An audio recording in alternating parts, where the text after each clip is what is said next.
My name's Kathryn Mahoney. I graduated from Michigan State University with a degree in chemical engineering. I started to find adaptive sports and have since been hand cycling and playing wheelchair rugby for about the last 2 years. I was injured almost 5 years ago now.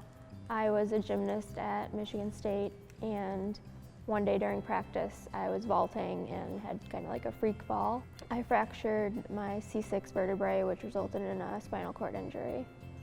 Initially after the injury, just very unreal. For the first few months in rehab, I just kind of thought, after a certain amount of time, everything would just come back and everything would be okay. I had a lot of support, my friends and family, and just a lot of visitors that kind of kept my mind off of things. I think there were several different times where I felt disconnected.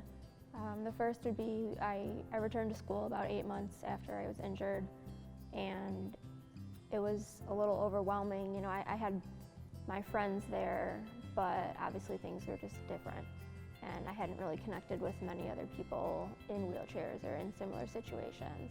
It wasn't until after that I finally realized how important it would be to start to get to know other people who are in similar situations and with similar disabilities. Through Backbones, I had originally met Rebecca when I was newly injured and was still a little shy about reaching out to people, and it took a few years for me to realize how great it would be to connect on a deeper level with other individuals.